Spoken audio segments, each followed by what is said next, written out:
Masuklah tu.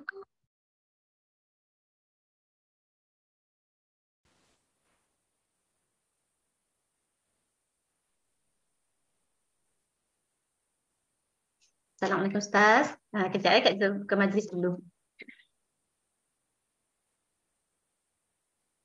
A'udzubillahi minasyaitonirrajim. Bismillahirrahmanirrahim. Assalamualaikum warahmatullahi wabarakatuh. Alhamdulillah wassalatu wassalamu ala Rasulillah wa ala alihi wa sahbihi wa man walah.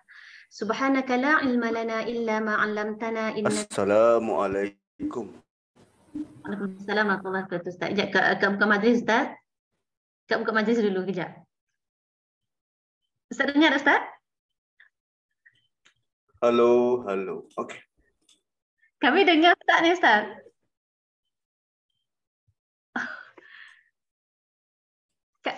Kejap ya. Ingat tak dengar, baru pasang mikrofon. Kat tengah buka majlis. Kejap Ustaz ya. So takut dia tak dengar. Okey. Alhamdulillahilladzi hadana li hadza wa ma kunna linahtadiya laula an hadana Allah. Allahumma anfa'na bima 'allamtana wa 'allimna ma yanfa'una wa zidna 'ilma. Rabbana yassir wa la tu'assir, Rabbana tammim bil khair, Rabbi zidni 'ilman, amin ya rabbal alamin. Saya yang tak dengar. Itulah tadi. Sekejap. Speaker. Ya, speaker.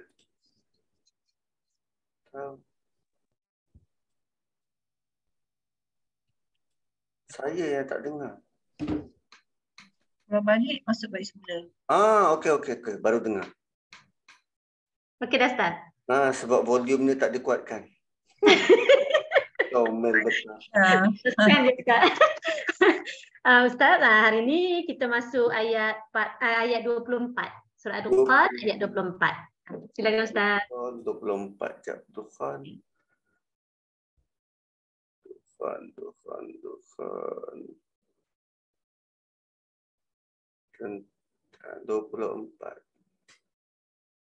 Dukhan 44, yes.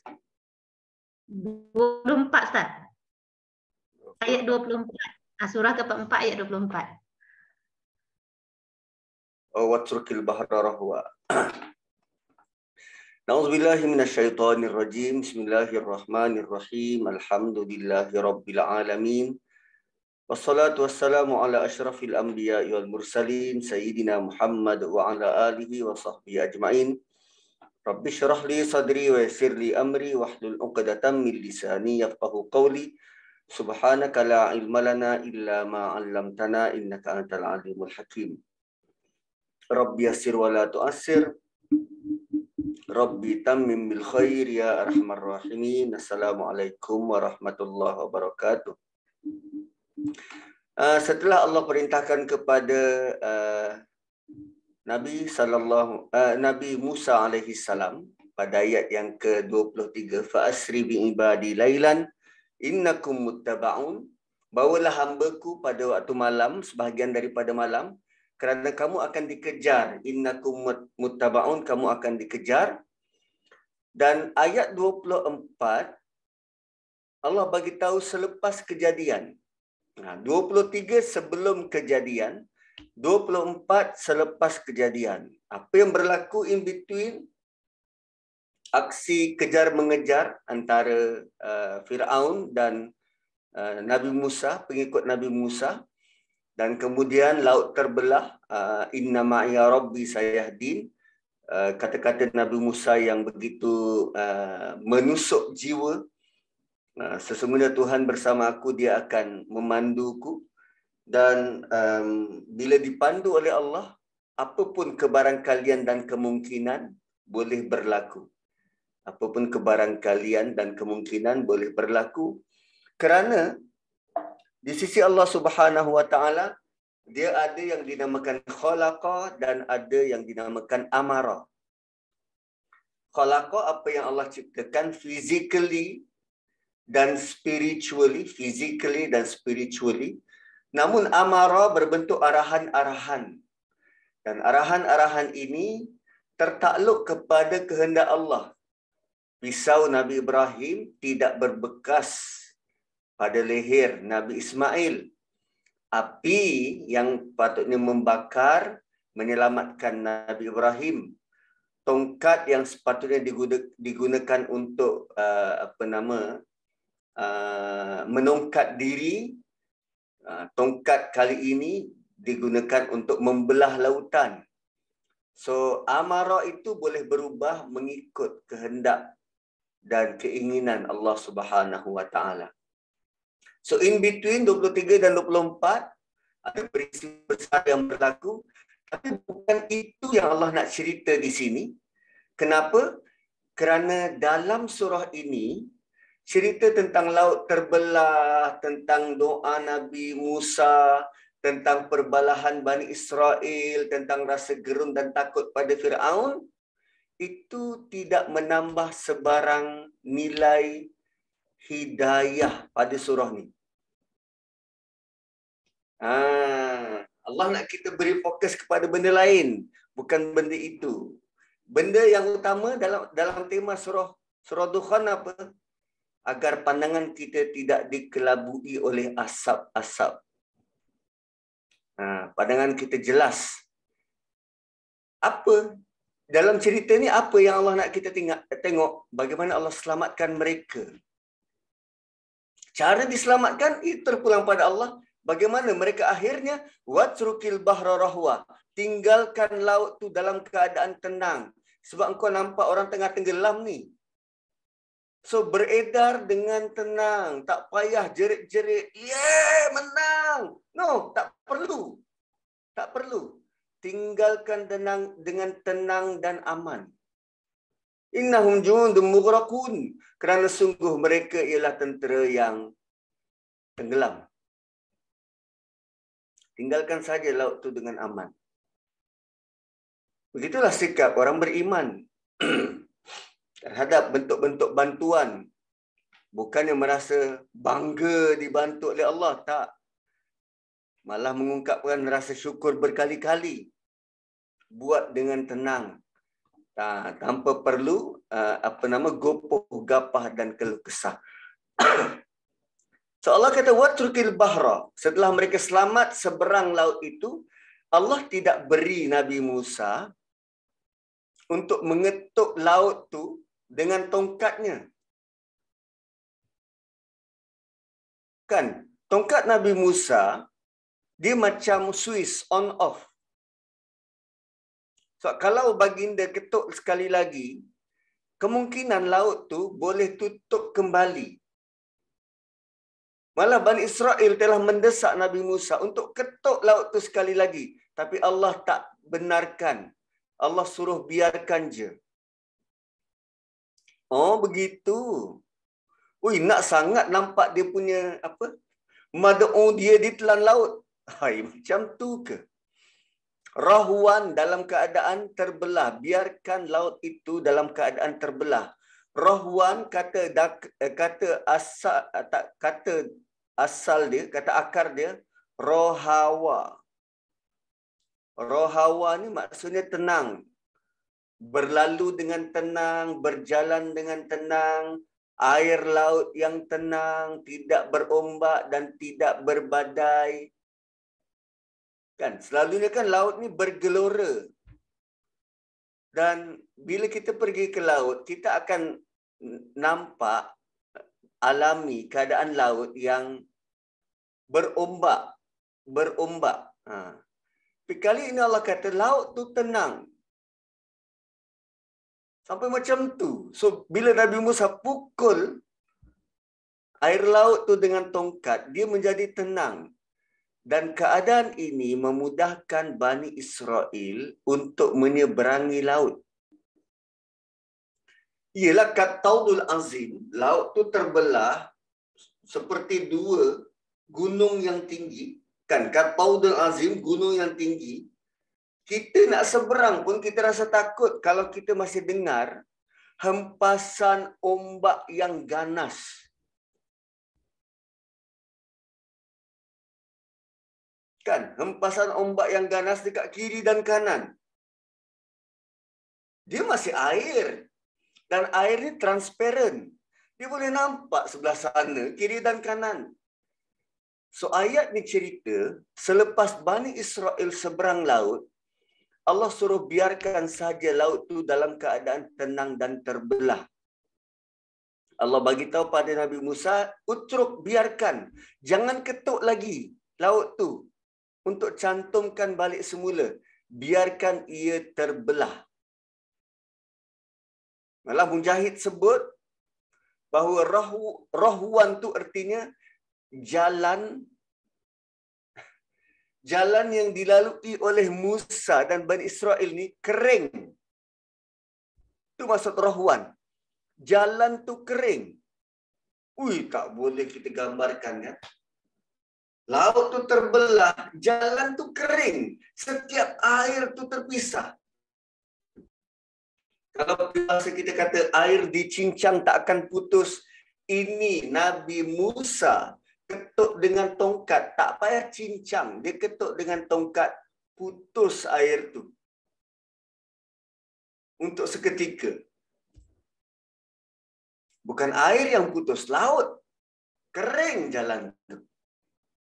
Ini kerana Allah nak biar Fir'aun ikut laluan yang sama. Allah berfirman, janganlah kamu perintahkan laut supaya menutup sebelum orang yang terakhir dari pasukan Fir'aun masuk ke dalamnya. Innahum jundum mughraqun.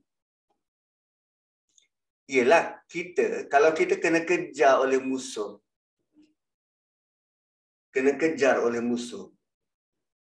kita seolah-olah, seboleh-bolehnya tak nak musuh kita ikut rapat di belakang.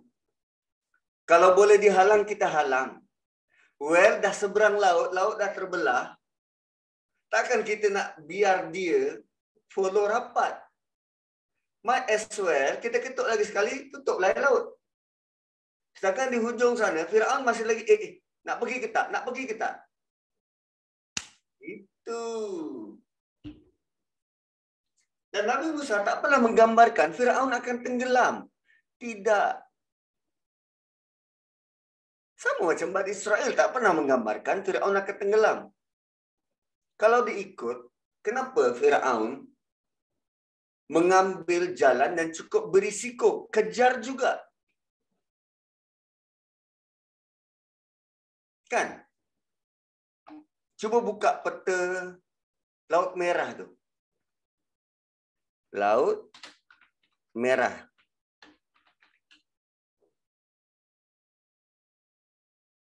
Kan? Kalau kita buka peta Laut Merah, seberang Laut Merah bukan tanah jajahan Mesir. Itu dah negara lain.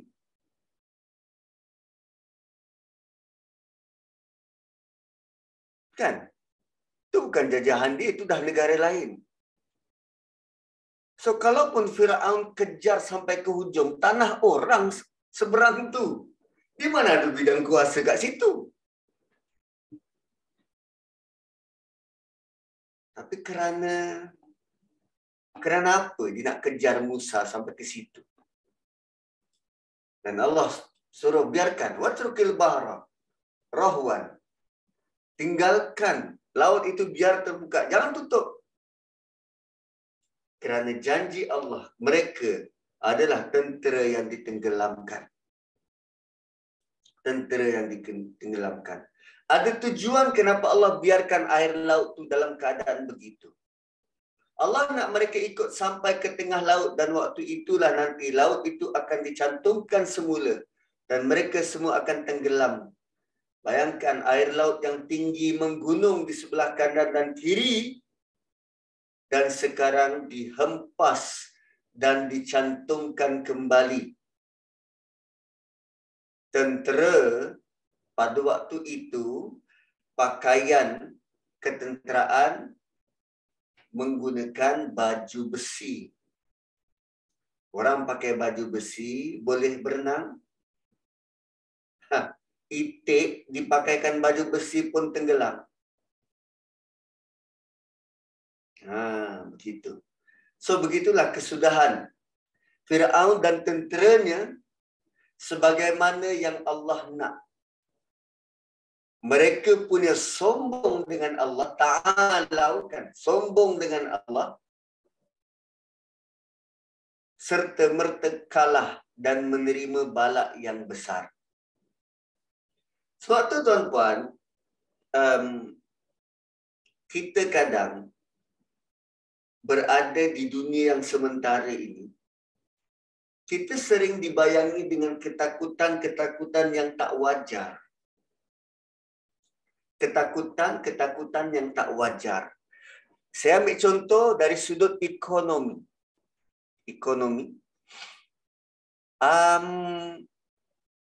Apa negara-negara kuasa besar dunia yang sedang pegang ekonomi? Katalah China. China kuasa besar pegang ekonomi. Lalu kita rasa, oi, China punya ekonomi sebelum ni dia buat dasar tertutup. Lalu dia punya perjalanan ekonomi itu tak nampak keluar. Tapi selepas beberapa tahun kebelakangan ni dia mula membuat dasar terbuka, menjadi saingan sengit dengan Amerika Syarikat. Lalu China membuat pelaburan besar-besaran di luar negara. Negara yang terlibat antaranya Sri Lanka dapat bantuan ratusan juta malah bilion USD dari China. Dari China. Tu, orang-orang China ni dia punya kuasa ekonomi ni besar. So kalau nak dibanding dengan kekuatan kuasa ekonomi orang Islam, negara Islam yang kaya berapa? Adalah beberapa 5-6 macam tu. Saudi, Kuwait, Qatar dan beberapa yang lain. Malaysia sikit-sikit lah. Lalu bila nak dibandingkan dengan kekuatan ekonomi, negara-negara semacam China dan US lebih kuat dan lebih besar. Tapi Allah tunjukkan kuasa dia. Sekuat ekonomi negara China tu lumpuh waktu COVID.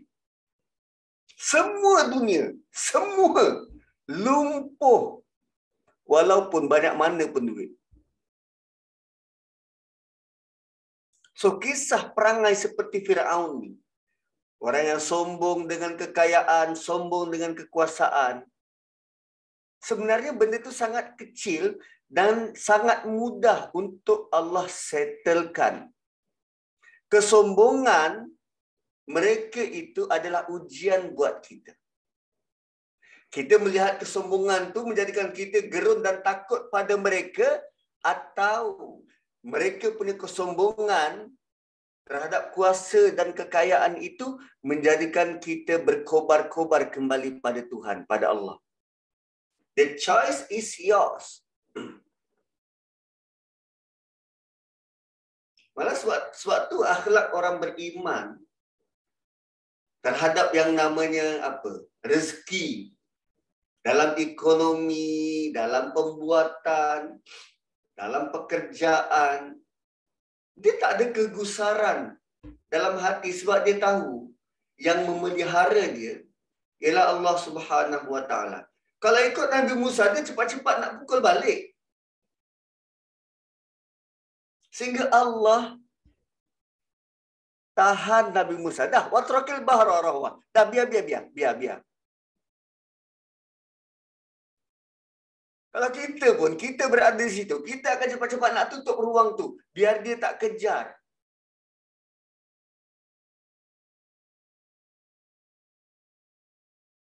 Saya terkenang ayat dalam Suratul Fil. Alam yaj'al kaidahum fi tadlil. Bukankah kami menjadikan tipu daya mereka gagal di saat akhir?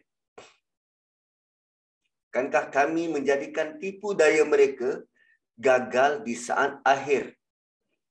Siapa antara kita yang mengikuti kes adik Bella dari dekat?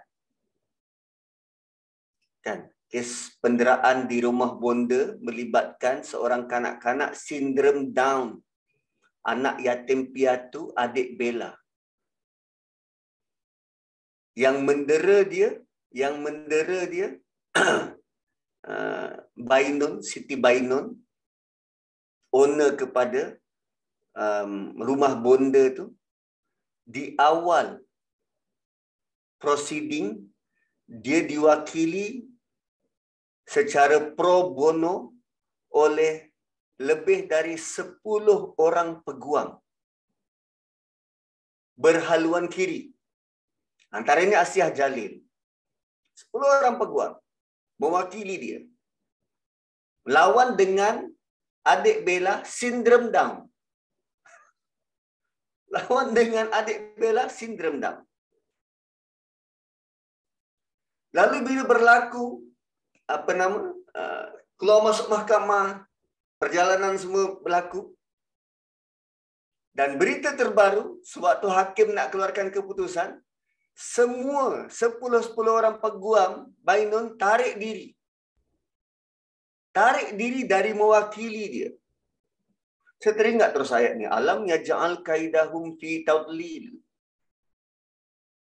Kami jadikan rancangan jahat mereka gagal di saat akhir. Sama macam Firaun.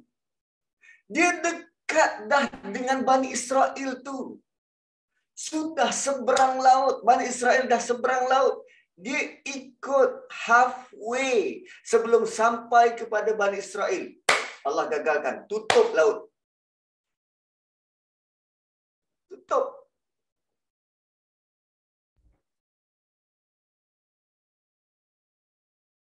So Allah akan selamatkan mereka-mereka yang bergantung pada Allah, berlindung pada Allah pada waktu yang tepat. Bukan lambat, bukan Allah lewat, tak. Allah selamatkan pada waktu yang tepat. Kenapa pada waktu itulah orang-orang yang ingkar ni menerima impak perbuatan dia paling optimum. Dia rasa sangat kecewa, dia rasa sangat hampa, dia rasa sikit lagi. Itu yang kes Abraha. Dia bawa gajah. Kan, cuba Kak Liza usahakan bawa gajah berjalan kaki dari Yaman pergi ke Mekah. Gajah bukannya binatang padang pasir. Itu kos berapa banyak tu? Jalan kaki. Dan gajah perlu makan, perlu minum. Gajah bukan macam unta, sekali minum berbulan boleh jalan. So, berapa kos untuk membiayai perjalanan tentera bergajah yang dikeluarkan oleh Abraha? Bukan sikit. Allah boleh saja gagalkan rancangan dia sejak dari awal di kota Yaman. Tapi Allah gagalkan rancangan dia depan Kaabah. Dia dah sampai. Alam yaj'al kaidahum fi tadlil. Dan bila kita kenang balik bantuan-bantuan Allah terhadap hamba-hamba dia ni, kita automatik senyum. Why? Kita rasa puas. Entah, memang macam tu kot manusia. Dia rasa puas kalau dia nampak orang yang buat jahat pada dia itu terbalas. Walaupun bukan dia yang balas. Tapi dia rasa puas kalau orang tu seolah-olah macam, rasakan kau, puas hati. Begitu kot perangai kita kan. Tapi patutnya kita menginsafi bahawa Allah boleh buat apa sahaja yang dia nak. Rasa macam padan muka. Tuan pun dah tengok cerita The Glory. The Glory. Ini peminat K-drama. Baru sampai episod 8. Tak ada Netflix lah Ustaz. Aduh, kesiannya tak ada Netflix. Boleh tengok VIP kot. VIU, View. Tak tahu dia dah keluar belum View. View ni free je. The Glory ni latar belakang kisah dia. Dia mangsa buli, dan buli di Korea digambarkan sangat teruk. Tangan kaki dia pernah distreka, diberi benda panas, lalu dia simpan perasaan grudge tu. Dia hampir nak bunuh diri, tapi dia kuatkan semangat dengan meletakkan matlamat baru dalam hidup dia. Apa matlamat dia? Dia nak tengok kesudahan pengakhiran orang yang buli dia ni. Seolah-olah macam dia nak balas. Tapi dia sebenarnya datang sebagai nak menghantui je kehidupan orang tu. Kita tengok, wih, geram. Dia buat pada dia punya classmate dia ni teruk. Tapi setelah cerita tu dewasa dan tengok pertembungan demi pertembungan, ui, kita rasa memang ngam lah. Tapi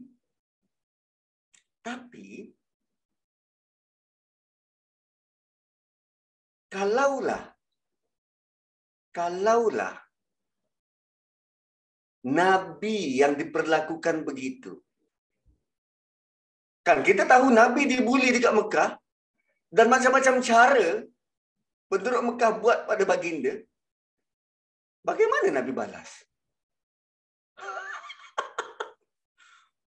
So tengok cerita macam tu kita rasa,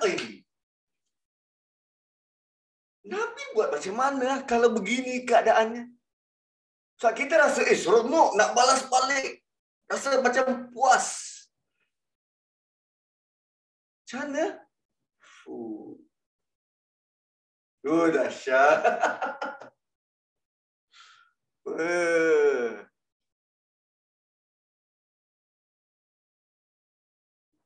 So, bentuk-bentuk macam tu membuatkan kita berfikir panjang sedikit. Nabi punya akhlak macam mana? So, dalam kes Nabi Musa ni, nampak Firaun tenggelam begitu. Setelah Allah suruh dia biarkan, watsrakil bahra rahwa innahum jundum mughraqun, mereka tenggelam. Mereka dalam kalangan tentera-tentera yang tenggelam. Tuan-puan pernah lemas? Saya tak pandai berenang. Tapi sebab tak pandai berenang itulah saya takut nak mandi kolam. Takut lemas. So kalau mandi kolam pun saya akan mandi dekat kolam kanak-kanak. Asal basah je, asal basah.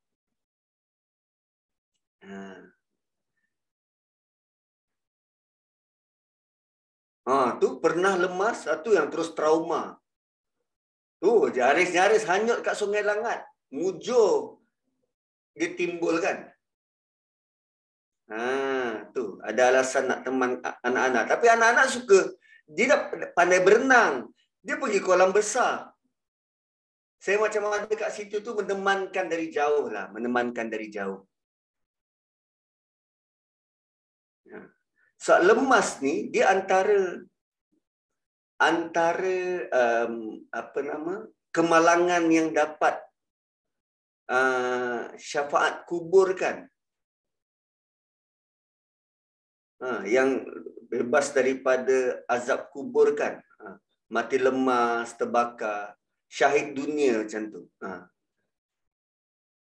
So, lemas ni dia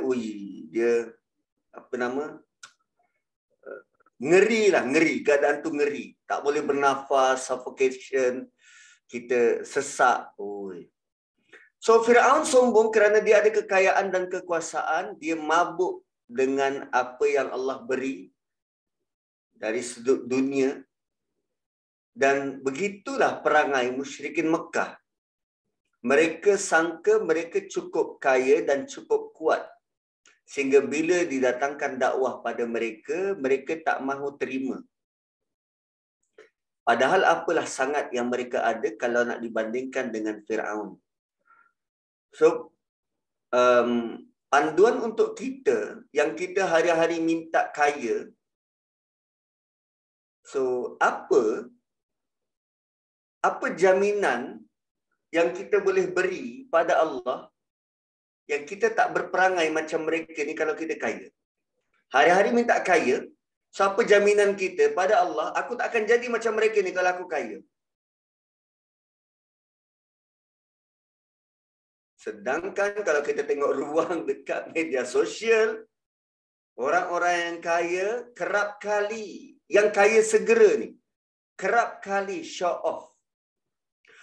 Kereta ni kecil lah bonet dia. Saya boleh masukkan 2 juta je. Kau bercakap. Kena pakai gelang besar-besar. Macam tali kapal macam tu.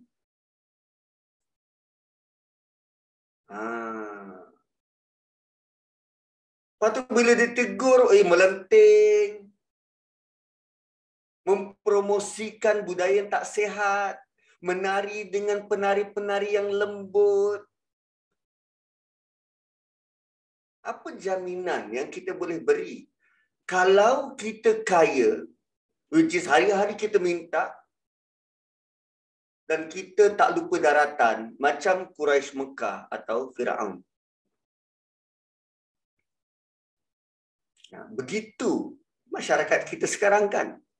Bila hidup senang, kaya dan berkuasa, mereka susah nak terima kebenaran. Sebab mereka sangka sudah cukup keperluan hidup. Dia tak perlu pada siapa-siapa, tak perlu apa-apa. Mereka senang dan sangat senang nak lupakan Allah. Kerana apa yang mereka ada. Ialah, kaya harta ni, pemilikan dunia banyak. Pemilikan dunia banyak. Dia dikonsum oleh dunia, menutupi dunia tu bagai lapisan pada kehidupan dia. Mana dia nampak dah pada apa yang luar dari dunia? Terutamanya akhirat. Terlebih lagi Tuhan yang telah beri dia dunia. Itu yang doa Nabi, bangkitkan aku bersama dengan orang miskin. Bangkitkan aku bersama dengan orang miskin. Qarun tu special case. Dia Bani Israel, sepatutnya dia hamba dan dia miskin. Macam mana dia boleh kaya? Dia Bani Israel ni hamba. Hamba sepatutnya miskin. Tapi Qarun kaya. Apa? Dia jual maklumat ke? Dia menjual bangsa dia ke? Dia jual agama dia pada Firaun ke? Dia pembekal maklumat-maklumat rahsia tentang pergerakan orang-orang Bani Israel ke? Sehingga Firaun percaya dan Firaun berikan dia kekayaan. Dan akhirnya dia kata, ini semua daripada titik penuh aku. Macam mana Qarun? Dan kan dia sepupu Nabi Musa.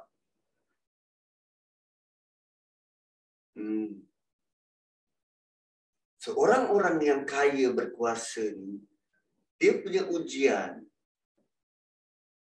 Lupa Tuhan. Dan ujian tu, kita tak sanggup dan tak mampu nak keluar. Tak sanggup dan tak mampu nak keluar. Kita tak kaya pun lupa Tuhan lagi kalau kaya. Kan? Kita yang tak kaya ni pun lupa Tuhan lagi kalau kita kaya. Kita duk bincang sesama kita, tengok orang tu rasuah 9.2 bilion. Dia jadi orang tengah begitu dan begini. Dia kalau kita berada di tempat tu, mungkin lebih lagi kot. Sebab melihat ujian orang lain, ujian yang orang lain terima, janganlah dikutuk orang tu. Sebab ujian tu tak kena pada kita. Kalau kita kena ujian tu, kita tak tahulah Kan ada saya punya kakak ipar cerita. Dia baru pindah ke satu taman. Dia dah beli lama dah rumah kat situ tapi belum buat. Jadi bila dia nak buat rumah tu, maka dia join lah grup taman tu. Grup taman. So dalam WhatsApp tu grup WhatsApp wanita dalam taman. Grup WhatsApp wanita dalam taman. So dia pun perkenalkan diri, saya begini, minta tunjuk ajar. So adalah beberapa nama dia tegur. Contohlah Kak Liza, okey. Assalamualaikum Kak Liza, saya nak panggil apa ya? Kak Liza ke atau macam mana? Oh, sila panggil saya Puan. Loh, grup taman je kot, dia suruh panggil Puan. Yalah, kan macam memang kena panggil formal macam tu Sila panggil saya Puan. Tapi bila tengok rumah dia, rumah dia besar. Dia tambah belah atas tu, besar, rumah dia besar. So sila panggil saya Puan. Terang rasa macam, grup taman je kot. Kena panggil Puan. So dia memang nak dipanggil macam tu, kena panggil Puan lah. Itulah takut kita hanyut. Nak kena panggil secara formal. Ialah macam puan-puan, tuan-tuan yang kena panggil saya. Kan nak panggil saya, kena panggil Ustaz Nazri. Kalau rendah sikit panggil Abang Haji. Kalaupun Abang Haji tu nampak macam tua, panggil abang sudah. Selain dari itu saya tak terima. Janganlah macam tu. Apa pun orang panggil kita, itulah bentuk penghormatan yang selayaknya untuk kita. Kan panggilan-panggilan tu kan bentuk orang masih memuliakan kita. Itu. Mujur dia belum Datin. Kalau Datin, call me Datin tahu. Suami saya Datuk. Tak tahu. Panggil kakak sudahlah, kakak. Itu yang bila kita lihat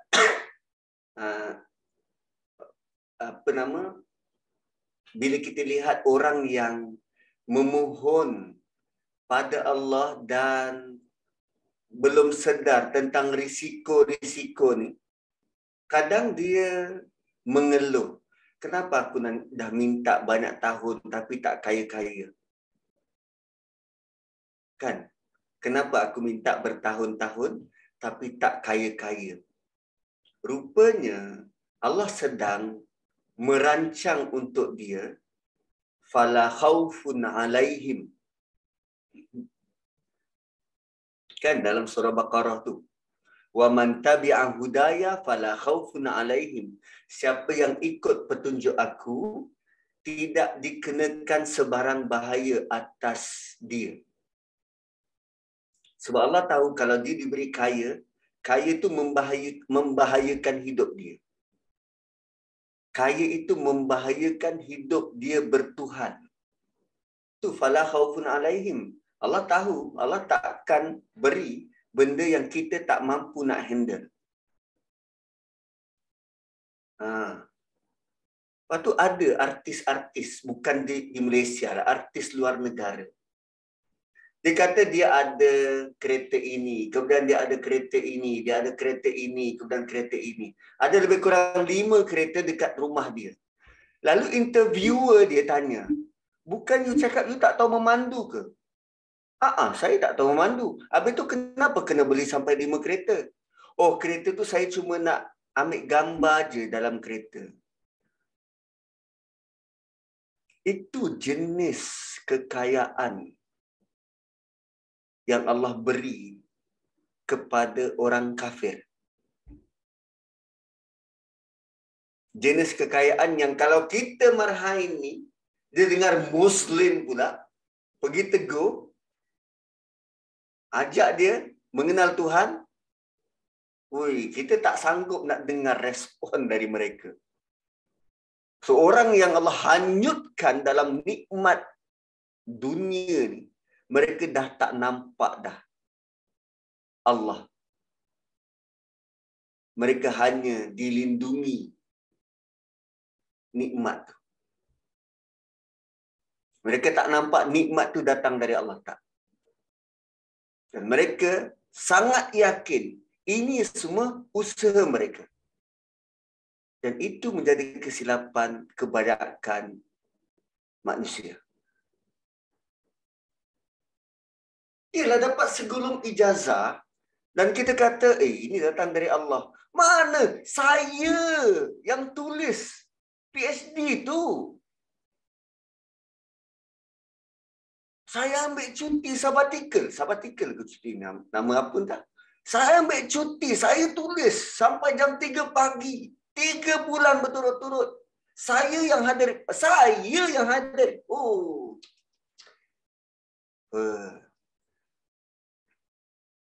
Innahum jundum mughraqun. Mereka tenggelam di dalamnya. Kalau Firaun tenggelam dalam air, so kita mungkin risiko untuk tenggelam dalam nikmat dunia. Tenggelam dalam nikmat dunia. Kadang ada yang rasa, tak adil lah Tuhan ni. Orang kafir macam tu tak menyembah dia, boleh kaya raya, boleh senang lenang, sampai terlentang. Kita yang hari-hari solat, begitu je kehidupan, nak makan pun susah. Kais pagi, terpaksa makan tengah hari. Sebab kalau kais pagi makan pagi, tengah hari lapar. Kan? Kais pagi makan pagi, kais petang makan malam. Sedangkan dia solat berjamaah awal waktu. Rupanya dia tidak melihat satu benda. Allah beri satu nikmat yang tak boleh ditawarkan dengan wang ringgit. Apa dia? Dapat tenang berjamaah. Dapat tenang beriman.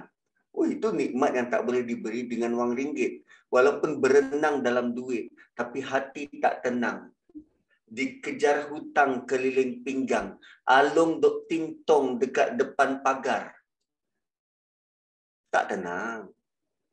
Walau kaya.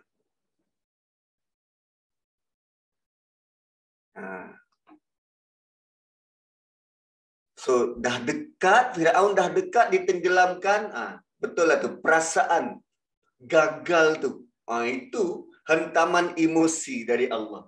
Dah dekat nak capai, tak tergapai. Kan, kira macam kita, macam main apa?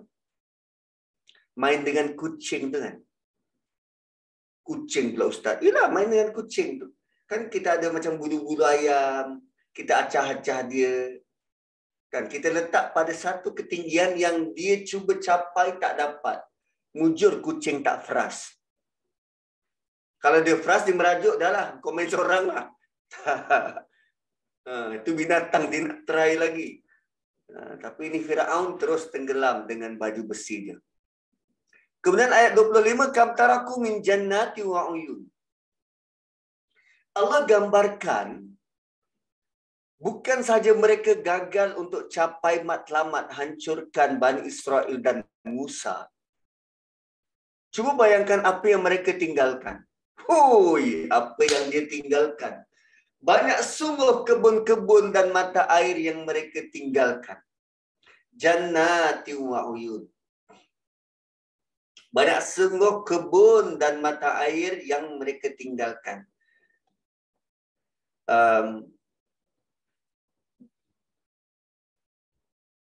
Jannat ni lazimnya untuk syurga. Jannat lazimnya digunakan untuk syurga. Tapi Allah gambarkan betapa indah dan eksklusifnya kebun-kebun milik Firaun dan tentera dia. Indah dan eksklusif. Jannah kan antara maksud dia ialah tak nampak. Tak nampak. Dia kat sidap di rumah kan dia keliling tu pagar. So bila pintu tutup orang luar nampak tak? Tak nampak. Dia punya alasan utama sebab saya nak jaga aurat saya.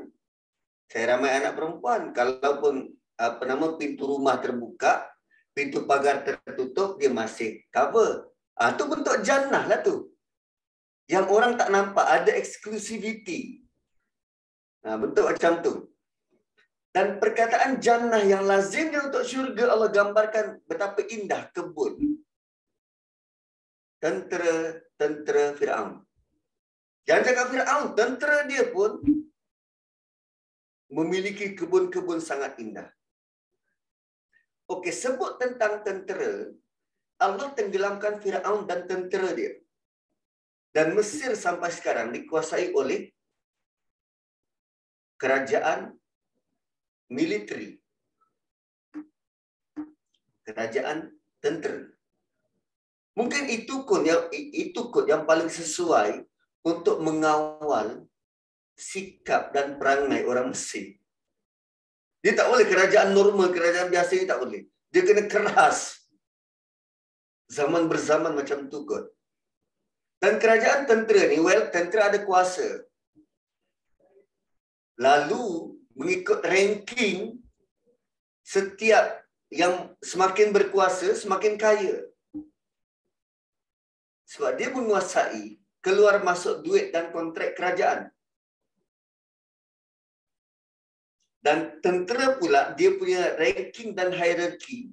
Semakin tinggi, semakin perlu ditaati dan dipatuhi. Kan dalam ketenteraan, rekrut di bawah mana boleh tegur orang atas? Tak boleh, berdosa besar. Dan orang atas, dia boleh buat apa saja pada orang bawah. Dan waktu itu, General Firaun tak pernah terfikir bahawa itulah ekspedisi mereka terakhir. Dan apa yang ditinggalkan di belakang? Taman-taman bagai syurga. Wa uyun. Uyun bermaksud mata air. Atau uyun juga ada kaitan dengan mata. Yang sejuk mata memandang. Kan, kehebatan Firaun Mesir waktu itu adalah bandar mereka yang hebat. Peninggalan siapa bandar yang hebat? Peninggalan Nabi Yusuf. 21 tahun usaha Nabi Yusuf untuk mengembangkan Mesir daripada asalnya tak ada apa-apa sehingga Mesir berkembang dan diwarisi oleh Firaun. Kan, zaman Nabi Yusuf, raja dipanggil sebagai Malik. Raja dipanggil sebagai Malik. Kemudian berlaku rampasan kuasa, pemberontakan. Gelaran itu bertukar menjadi Firaun. Kenapa mereka memberontak? Sebab tak puas hati kepada kepimpinan raja. Pada waktu itu kepimpinan Malik. Apa antara ketidakpuasan hati dia? Kenapa orang luar dapat tempat istimewa dalam Mesir, sedangkan ramai rakyat Mesir, rakyat tempatan yang tidak kurang hebatnya boleh memerintah negara? Ialah selepas dinasti Nabi Yusuf. Kan Bani Israel menetap di Mesir. So, mereka menetap bukannya di perkampungan-perkampungan, rumah-rumah setinggan, tidak. Kawasan elit. Nabi Yusuf kan menteri, malah Perdana Menteri. So Bani Israel tinggal di kawasan elit. Dan kita tahu Bani Israel Yahudi terutamanya berkaitan dengan keuangan dan wang ni. Mereka kan magnet duit. So mereka bijak dalam menguruskan keuangan. Dan lama-kelamaan dicemburui oleh rakyat tempatan. Sebab diorang ni orang luar. Orang dari Palestin. Orang luar.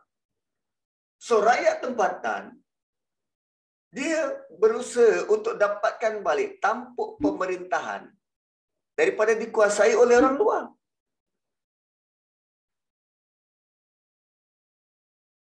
Kan? So berlakulah penggulingan kuasa. Naik Firaun. So bila naik Firaun, kerajaan sudah stabil, besar dan luas. Naik Firaun, maka dijadikan Bani Israel ini sebagai third class citizen, hamba. Gitu. Third class citizen. Cerita Firaun bapa angkat Nabi Musa, yang itu boleh tengok filem Exodus. Ustaz suka tengok filem. Seronok. Exodus. Cuma dalam filem Exodus tu dia ada babak dia gambarkan malaikat Jibril melalui gambaran seorang budak. Melalui gambaran seorang budak. Itu apa nama yang kita tak percayalah. Boleh percaya. Dia ambil tu memang daripada Taurat. Cerita tu dari Taurat. Dia gambarkan semula. Cuma babak malaikat dengan Tuhan tu tak payah percayalah. Dia cuma gambarkan malaikat Jibril sebagai seorang budak kanak-kanak. Why? Kenapa digambarkan malaikat sebagai kanak-kanak? Sama macam Cupid. Cupid kan malaikat kanak-kanak. Angel, little angel. Kenapa? Alah, budak. Apa sangatlah dia boleh buat? Mereka merendahkan kekuatan fungsi malaikat. Budak, apa sangat dia boleh buat? Dia untuk hantar-hantar surat ni bolehlah. Hantar wahyu tu bolehlah. Dia tak boleh campur urusan manusia. Itu idea dia. Sebab tu dalam Quran Allah sebut tentang malaikat Jibril. Zi quwwatin. Dia mempunyai kekuatan. Inda zil arsy makin. Tempat dia tu, tempat tinggal dia sebelah arash. Muta'in sama amin. Dia sangat ditaati. Malah amanah pula. So fakta-fakta dalam cerita macam tu, dia sebenarnya untuk menambah rencah je waktu kita baca Quran. Kita boleh gambarkan melalui idea agama lain, idea masyarakat lain. Mana yang similar dengan Quran, masukkan je. Sebab mereka tak percaya pada bentuk-bentuk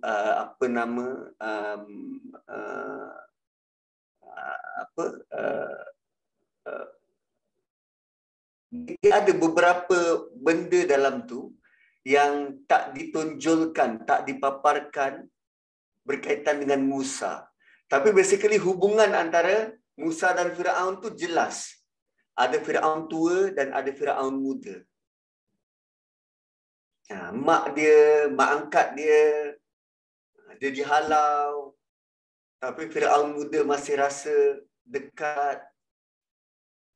Kalau Noah tu langsung out. Itu memang diubah lah. Taurat memang diubah. So boleh tengok tu Exodus. Torrent pun ada torrent. Kalau pernah carilah torrent. Kalau yang cerita Arab tu Firaun dengan Musa, yang itu ada clown tu kan. Apa nama dia? Yuyu. Nah, itu lain waktu puasa tengok. Yang itu waktu puasa tengok. Yang itu banyak drama, sinetron. Itu sinetron. Yang ini filem. Yuyu. Orang paling benci Yuyu tu. Dia penghasut paling kuat tu. Walhal waktu tu kita berapa je umur kan. So, kam taraku min jannati wa uyun. Kenapa Allah mention tentang kebun-kebun yang ditinggalkan? Sebab ini yang menghancurkan mereka, yang divert mereka daripada dakwah Nabi Musa. Ini yang menghalang mereka dari dakwah Nabi Musa. Inilah asap sebenar. Inilah dukhannya tu. Ini yang kita susah nak tinggalkan. Dan di hujung nanti Allah bagi tahu apa yang Allah tawarkan. Tawaran dari Allah sama. Cuma lagi apa yang Allah tawarkan tu kekal.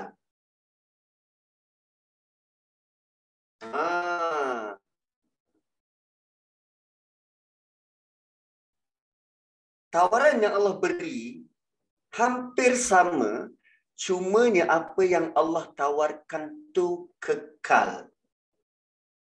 Apa yang Allah tawarkan tu kekal.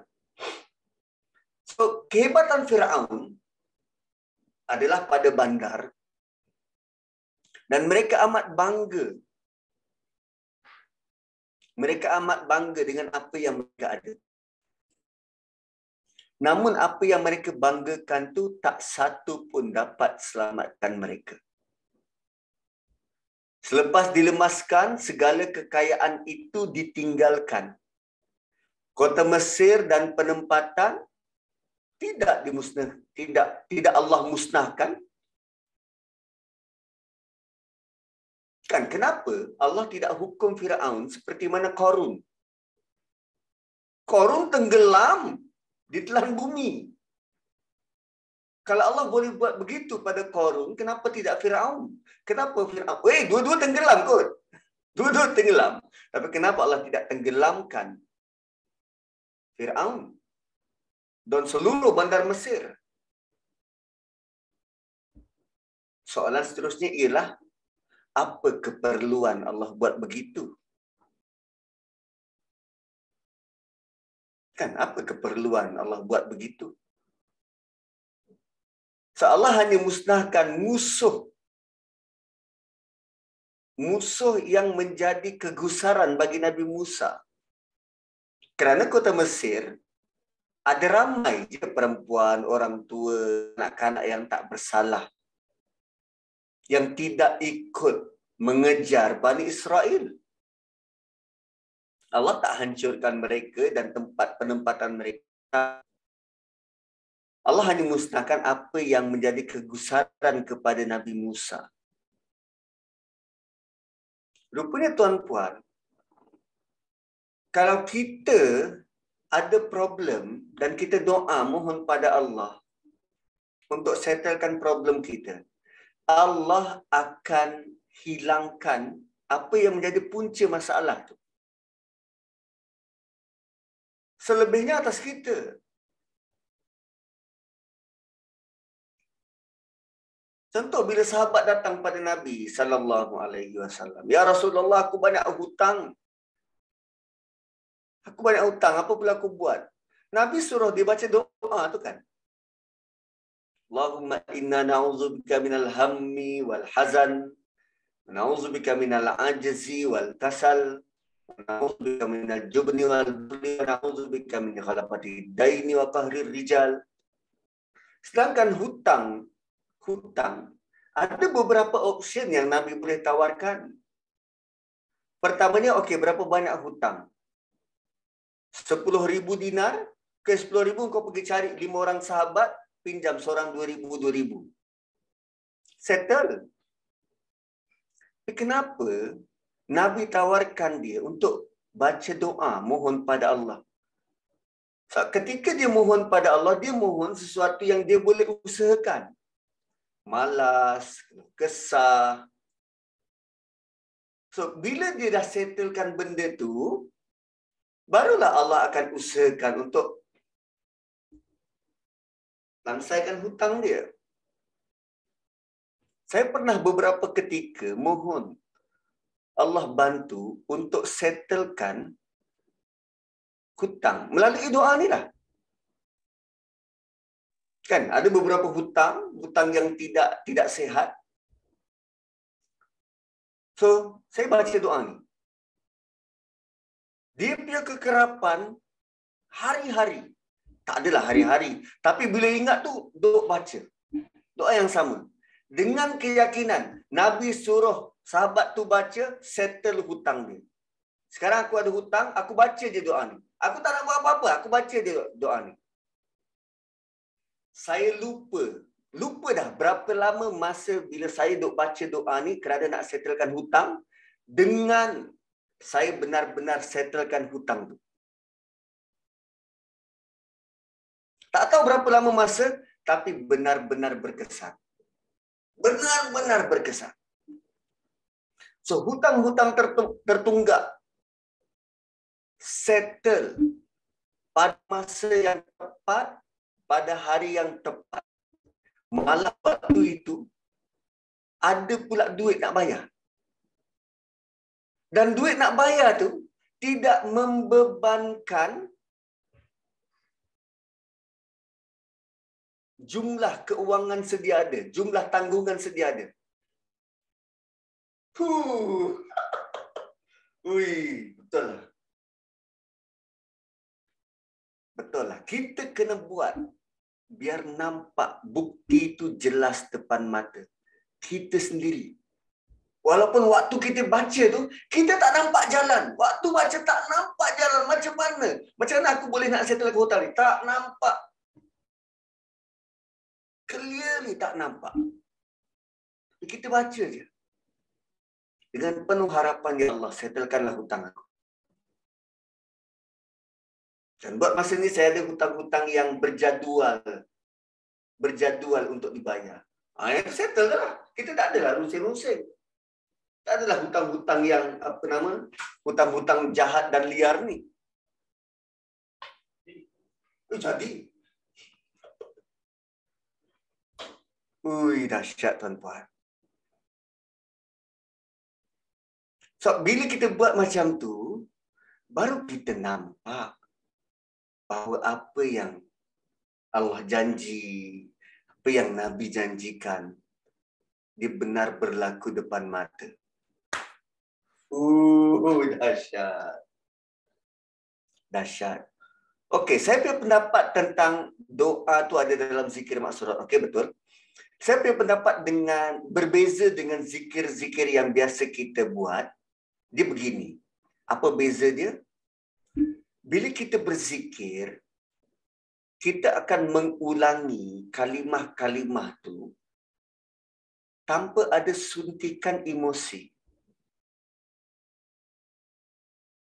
Tanpa ada suntikan emosi, kita baca sambil lalu. Untuk habiskan zikir. Berbeza dengan kita ada problem, kita baca ayat tu dengan emosi, ya Allah bantu aku. Kita benar-benar mean it. Dan dia berbeza. Kesannya berbeza. Lazimnya manusia macam itulah. Bila dia ada masalah, dia akan bersungguh-sungguh. Mula nampakkan kesungguhan. Dan lebih Allah suka sama ada kita ada masalah atau tak ada masalah, kita benar-benar bersungguh minta. Itu lebih luar biasa. Baca sebelum beri salam pun boleh. Boleh.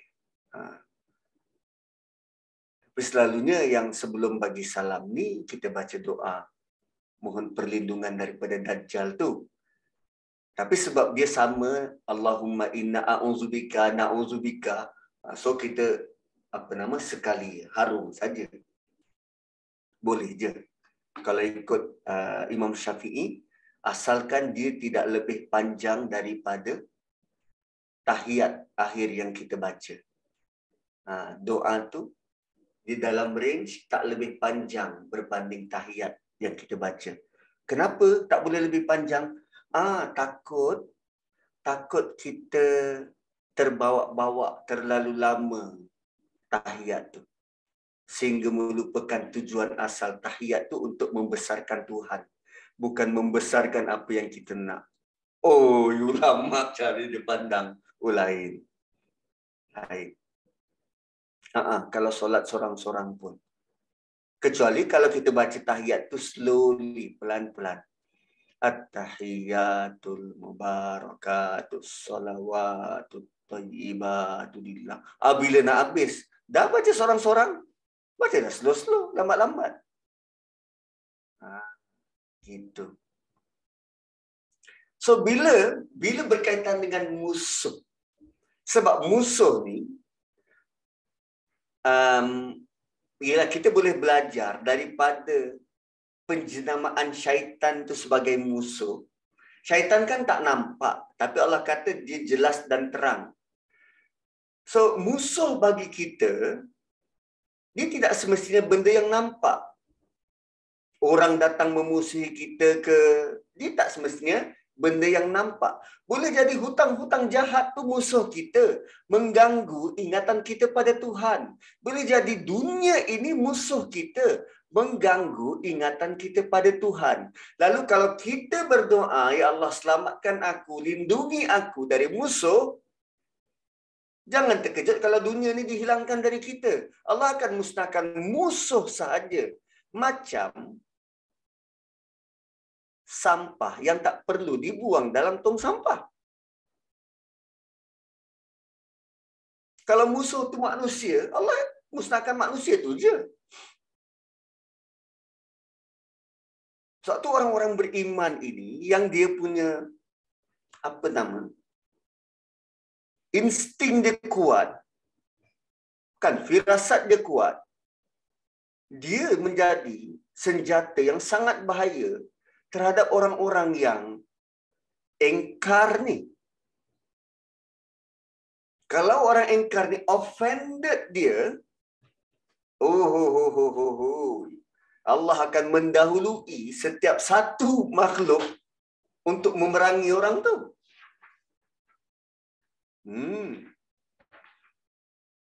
Itu kan Nabi bagi warning. Berhati-hatilah terhadap firasat orang beriman.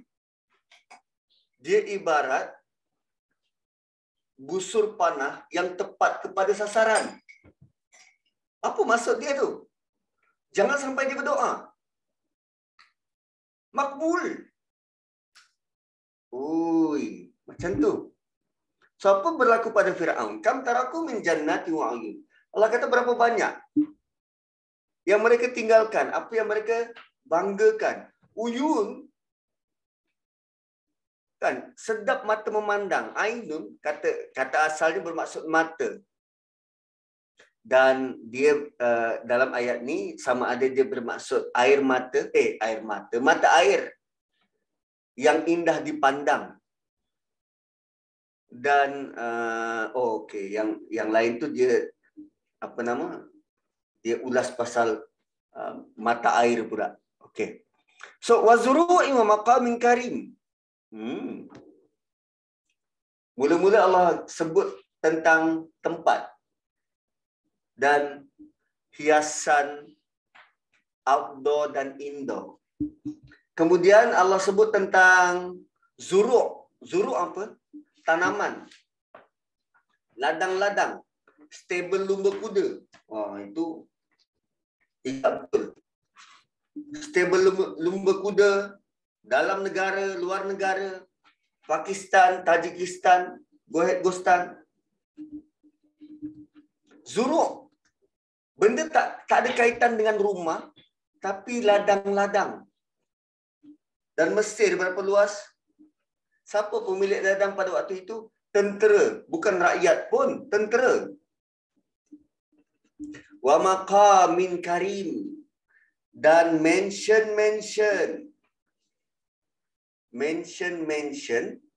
Istana-istana.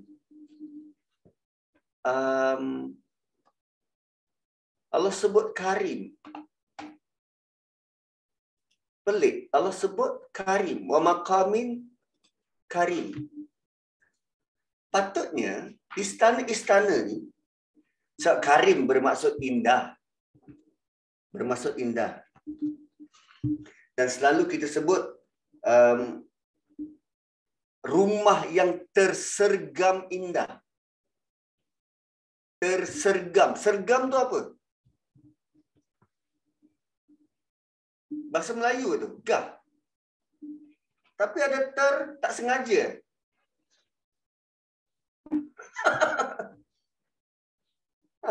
Rumah yang tersergam indah. Habis dah ada maksud tak sengaja ke atau macam mana? Apa lagi panggilan bagi rumah yang cantik selain tersergam indah? Tak sengaja dia paling indah. Oh, Allah guna karim. Dan karim ini nanti akan datang pula ayat tentang ingatan terhadap orang yang mengejar kemuliaan. Dia ada satu seksaan azab eksklusif untuk orang yang mencari mulia-mulia macam ni. Dan Allah bagi tahu istana-istana yang ditinggalkan indah, mulia. Kenapa dia perlu buat rumah besar semacam itu sedangkan dia punya tinggi 5 kaki 11 inci, lebar badan dia tak lebih dari 2 kaki. Tidur malam dia katil bujang pun boleh muat. Tapi bilik tidur saja 2000 kaki persegi. Why? Kenapa perlu buat rumah besar? Kalau bukan kerana nak dipandang tinggi dan mulia. Apa alasan untuk ada rumah besar mengambil hak orang lain? Sedangkan ada je keluarga yang anak ramai, 1 ruang tamu, 2 bilik tidur, 1 bilik air. Yang anak-anak terpaksa berganti kalau nak salin pakaian. Perkataan yang Allah pilih ialah karim. Karim. Nak dipandang mulia. Nak ada tempat dalam masyarakat. Nak dihormati. Karim. So nanti ada balasan. Allah kata, Zuq innaka antal azizul karim. Kau rasalah balasan ni. Sebab engkau dulu dekat dunia. Innaka antal aziz. Engkau ada kuasa. Karim. Engkau mulia.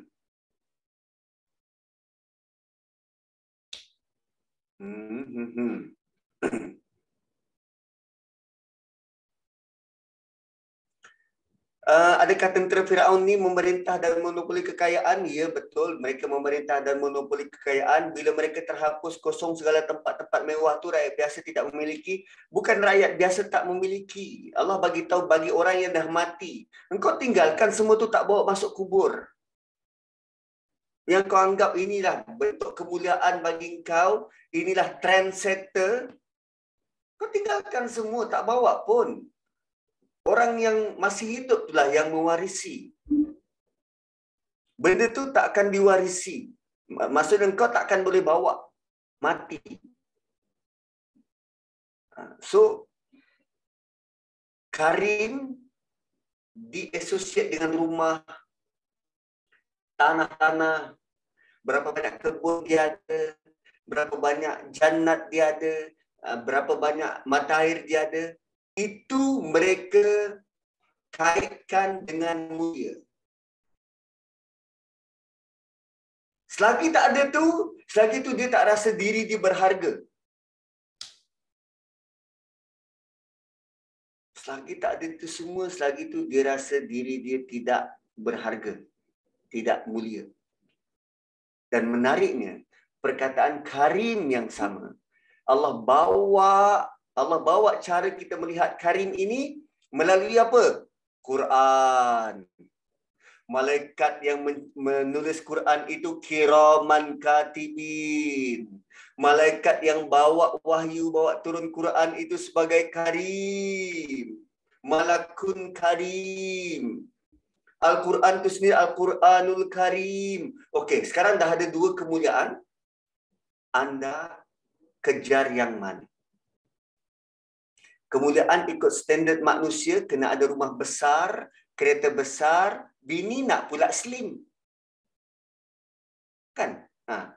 Rumah besar, kereta besar, banyak kebun-kebun, itukah bentuk kemuliaan yang kau cari? Ataupun kami tawarkan kepadamu Quranul Karim. Hoi, dahsyat. Dia perbandingan yang apa?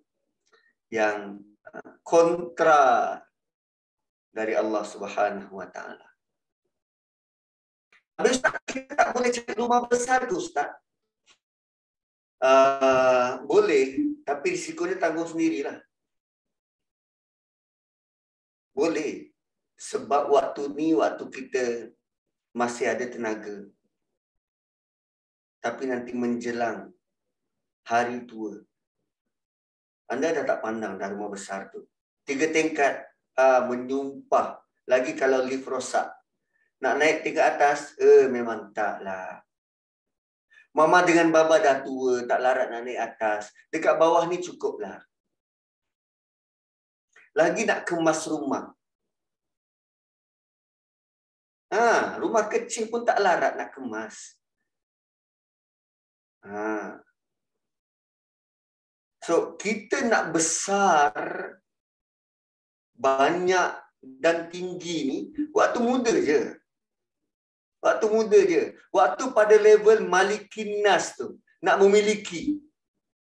Tapi bila pada level ilahin nas, kita dah mula cenderung pada Allah. Kan bila dah pencen, dah mula cenderung pada Allah. Basically kita tak tinggal pun kat rumah kita. Ada orang yang tinggal merata dekat rumah anak dia. Atau dia tinggal dengan bayaran 150-200 sebulan dekat bilik kecil, dia tinggal dekat pondok. Dia pergi memondok, tinggal dekat bilik kecil, cukup ruang untuk dia, boleh belajar ngaji. Dan dia selesa dengan itu. Di rumah dia. Tak. So, kita ada fasa-fasa dia. Waktu fasa kita nak memiliki ni, macam-macam kita nak. Macam-macam. Sedangkan waktu fasa kita nak memiliki dan kita tak guna keuangan yang begitu banyak untuk rumah begitu besar yang akhirnya ditinggalkan, sebenarnya masyarakat Muslim boleh settlekan banyak problem berkaitan dengan tempat tinggal. Tempat tinggal. Dan tempat tinggal juga menjadi faktor isu gelandangan yang tak berkesudahan. Sebab ada antara mereka mampu tapi tak nak ada komitmen. Bayar mahal-mahal 1,300, 1,500 hanya dapat bilik kecil macam tu. Kos sara hidup yang tinggi. Bukan kita penumpang dia. Siapa yang menyari hidup? Kita. So, kita ada duit beli rumah tu sewakan, beli rumah ni sewakan. Oh, sewa pula tak nak, kena ikut harga pasaran.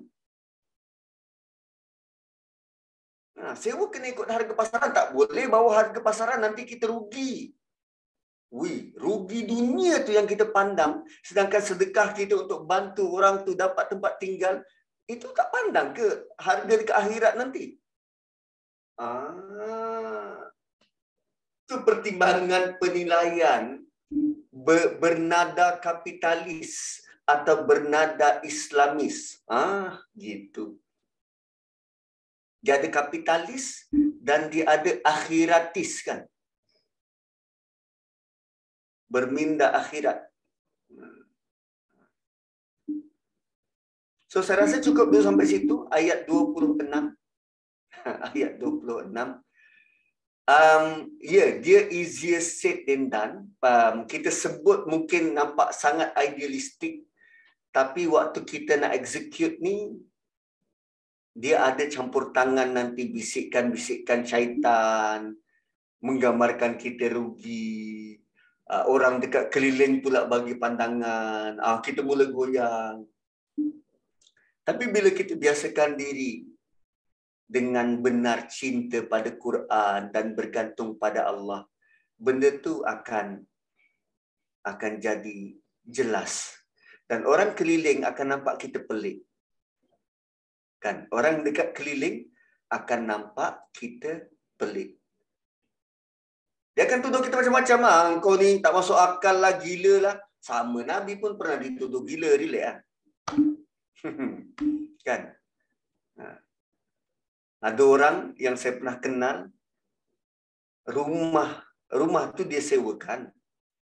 Rumah dia dah beli, dia belum duduk. Dia dah beli, dia belum duduk. Tapi sementara dia kata dia belum duduk tu, dia bagi ada kontraktor duduk rumah dia tu. Kontraktor tu dia memang kerja tolong buat rumah dekat taman tu lah. So, dia bagi kontraktor tu duduk. Minta tolong jagalah, sebab kalau orang tak duduk dekat rumah tu kan boleh rosak. Boleh rosak. So, setahun pertama kontraktor tu duduk, dia tak ambil sebarang sewa, dia bagi duduk. Yang penting bil air, bil api tolong bayar. Dah. Kau nak buat apa pada rumah tu ikut kau lah. Duduk. Berlalu setahun, lalu kontraktor ni jadi serba salah. Takkan aku nak duduk free kat rumah ni? Kan? Takkan nak duduk free. Lalu ditawarkan pada tuan rumah. Sebab tuan rumah tak beritahu apa-apa, nak sewakan ke nak bayar berapa, tak beritahu.